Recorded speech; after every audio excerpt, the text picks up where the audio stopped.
Call में का second number का क्वेश्चन क्लियर कर दिया है। अब उसके बाद अपने को देखना है फर्स्ट नंबर का क्वेश्चन और उसके बाद थर्ड नंबर का क्वेश्चन। फर्स्ट नंबर का क्वेश्चन मैंने समझा के दिया था इसके पहले वाले वीडियो में, और एक बार रिपीट कर देता हूँ।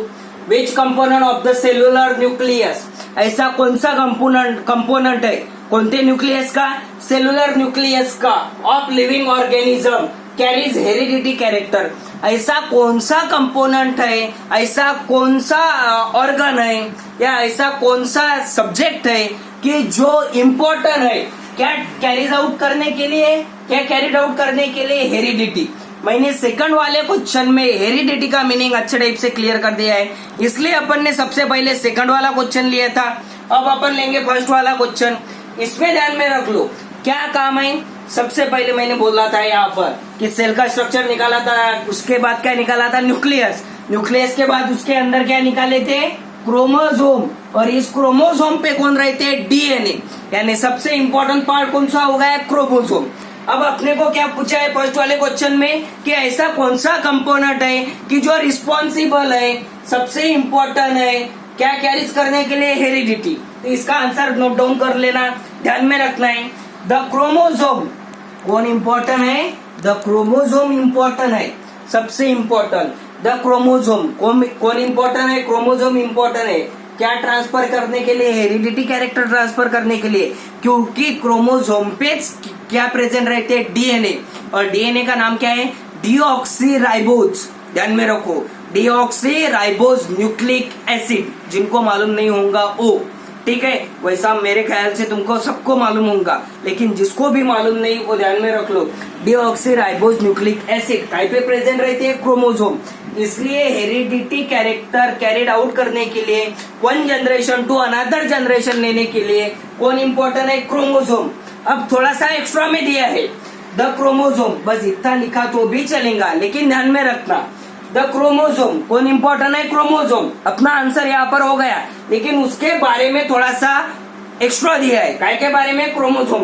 The chromosome made up of nucleic acid and protein. ये तुमको पूछ सकते हैं वन सेंटेंस में या किसी फिलिंग द ब्लैंक्स में।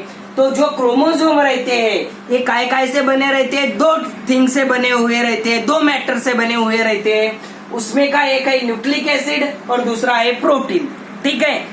कौन इंपॉर्टेंट है, हेरिडिटी कैरेक्टर ट्रांसफर करने के लिए, क्रोमोसोम। लेकिन क्रोमोसोम के बारे में थोड़ा एक्स्ट्रा में दिया है, और उसका दिया है made up of nucleic acid and protein. ये chromosome protein and nucleic acid से बना हुआ रहता है, present in the nucleus of the cell. ये तो मैंने ऑलरेडी बताया है कि ये जो क्रोमोसोम रहते हैं ये सेल के काय में प्रेजेंट रहते हैं, न्यूक्लियस में। Present in the nucleus of the cell are the component that carries heredity character in the living organism। ये वही कंपोनेंट है, कौन, क्रोमोसोम, कि that carries heredity character in the living organism, कि वही कंपोनेंट यानी कौन, क्रोमोसोम कैरी करता है heredity character in living organism. सबसे इंपॉर्टेंट दो थिंग इसमें ध्यान में रख लो, क्रोमोसोम बना हुआ है, मेडअप ऑफ हुआ है, सबसे इंपॉर्टेंट क्वेश्चन है, ठीक है। जो भी कॉम्पिटिटिव तुम एमसीक्यू बेस्ड एग्जाम दोगे उसमें सबसे इंपॉर्टेंट क्वेश्चन है, नोट डाउन कर लेना कि क्रोमोसोम जो है इतना ही अपना आंसर था, लेकिन थोड़ा सा एक्स्ट्रा में देख लिया अपन ने कि वो क्रोमोसोम बना हुआ रहता है न्यूक्लिक एसिड और प्रोटीन से, और उस क्रोमोसोम का जो प्लेस होता है, जो उसकी पोजीशन होती है, वो पोजीशन है the chromosome present in the nucleus of the cell. ये पहले ही अपन ने क्लियर किया है, ठीक है। ये पहला नंबर का क्वेश्चन मेरे ख्याल से तुम्हारा क्लियर हुआ है। अब थर्ड वाला question, which are the component of the DNA molecule, ठीक है। ऐसे कौन कौन से डीएनए मॉलिक्यूल के कंपोनेंट है उसके नाम बताओ, इतना है, ठीक है। मैंने बताया था, पूरी पोजीशन बताई, सेल है, सेल के अंदर न्यूक्लियस है, न्यूक्लियस के अंदर क्रोमोसोम है, और क्रोमोसोम पे प्लेस कौन रहते हैं, डीएनए। और डीएनए का फुल फॉर्म क्या है, डीऑक्सीराइबोज न्यूक्लिक एसिड, ठीक है। फिर अपने को थर्ड वाले क्वेश्चन में क्या बोला है, which are the component of the DNA molecule. बस मैं तुम्हारे को आंसर बता देता हूँ। अपना आंसर एक्चुअल स्टार्ट हो रहा है यहाँ से यहाँ तक। डीएनए मॉलिक्यूल के 3 कंपोनेंट रहते हैं, कितने कंपोनेंट, 3, ध्यान में रखना, इंपॉर्टेंट क्वेश्चन है। 101% हेरिडिटी पे एक क्वेश्चन आता है और इवोल्यूशन पे एक क्वेश्चन आता है एग्जाम में, ठीक है।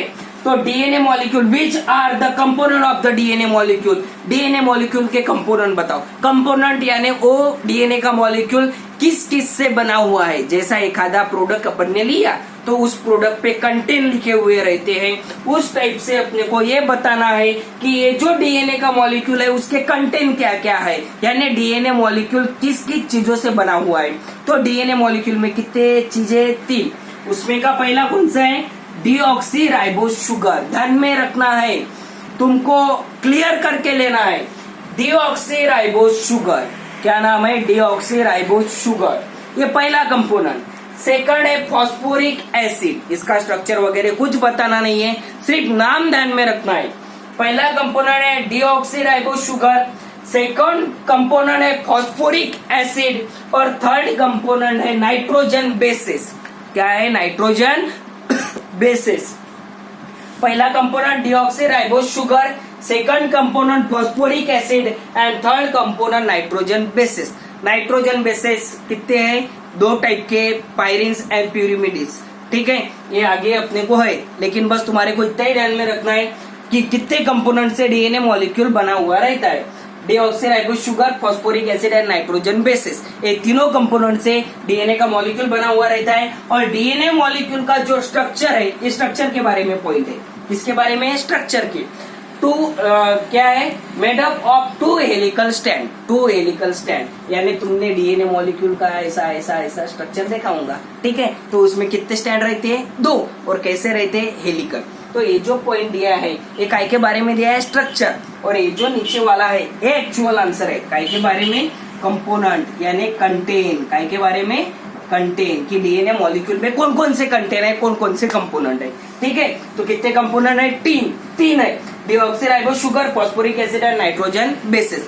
यहाँ पर अपन ने पहला पॉइंट कैन यू रिकॉल में का क्लियर कर लिया है, तीनों के तीनों क्वेश्चन क्लियर कर लिए हैं। अब सबसे इम्पोर्टेंट एक है कि तुम्हारे को जो भी मैं पढ़ा रहा वो अभी से अभी क्लियर होना चाहिए। ठीक है,